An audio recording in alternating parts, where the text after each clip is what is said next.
Buongiorno, thank you for being here with me today. Today's video is going to be about the slow life or slow living. And I think many of us associate slow living with something negative, maybe something boring, something less active, less exciting. And also maybe you're thinking, well, to slow live you have to go to the countryside and grow a vegetable garden. And in this video I'm going to show you that's not the case. You can have a busy life in the city even though you're living slowly. So let's get started and keep watching if you're interested in this. So what is slow living and where does it come from? Slow living is so much more than a lifestyle. It's a way of life that allows you to focus on the things that really matter to you and eliminate stress and haste from your life. It brings more balance, peace, and health to your life. In our modern world, speed is of the highest importance. We expect things to move fast and have fast results. But our bodies and our minds don't react well to that fast pace of life. In fact, a research showed that 75% of Americans feels that stress is at the root of their health and mental problems.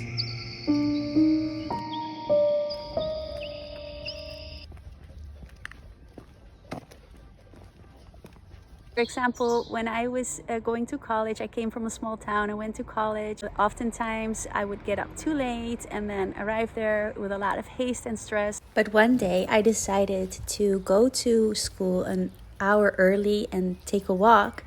And that completely switched my whole day into being more focused and more peaceful. After that, I started implementing little changes like that into my life that make a huge difference in the experience of every day.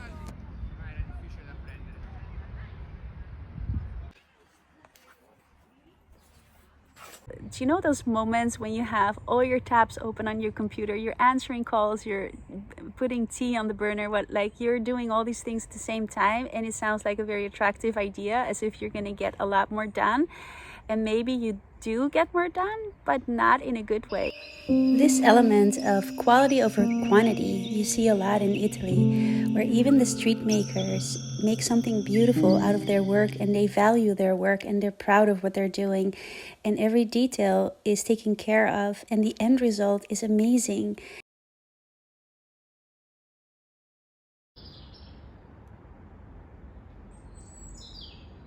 There's also this expression in Italy called dolce far niente, which means the sweetness of doing nothing. And I think there's this misconception about what that really means, because I think it's more about enjoying the moment and not being pressured by other things. So the moments when you're really not really focused on achieving anything. But those moments are actually very productive in my view, because when you think about when the best ideas come to you and when you have the solution for things, it's often in the middle of the night or in the shower or during a walk, not the moments that you're really thinking consciously about it. And the brain really needs that in order to come to that stage of like knowing what you want to do.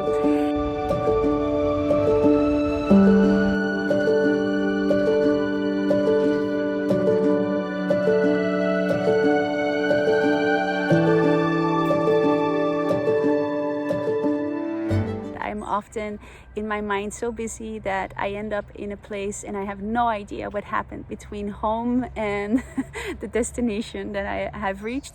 So I think training yourself to be aware and to use your eyes, use your senses to stay in the moment is a really good, powerful thing to do.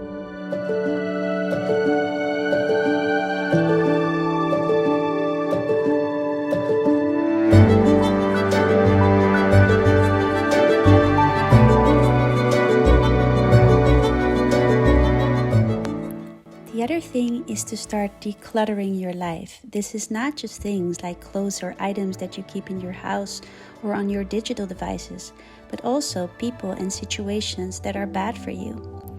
Being radical about your own happiness might feel selfish at first and also lonely, but something to remember when you're going through this process is that nobody benefits from you being unhappy, and that you are the creator of your own life and happiness. Once you make that switch in your mind, you are already moving towards a slower life. When we slow down and take time to start observing our own life from a bird's eye view, we can see that our time here is really limited. And the most important question becomes, if you choose today what you really want to do with the time that you have on this planet, is it what you're currently doing? Does your work or relationship align with what really matters to you? And if the answer is no, then change it. Once you start making decisions towards what you really care about, you align yourself with the purpose of your life. Maybe you've always dreamed about traveling, or maybe you want to start a restaurant, or maybe it's just little things like taking time for yourself to write or taking a dancing class. Those decisions, no matter how small, matter because they bring you joy and fulfillment and are an expression of who you truly are.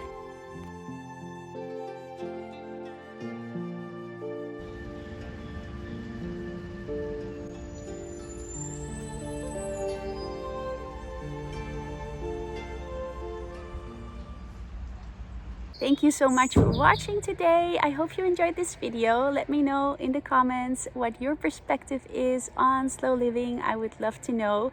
And I'll see you in my next video. Ciao, arrivederci.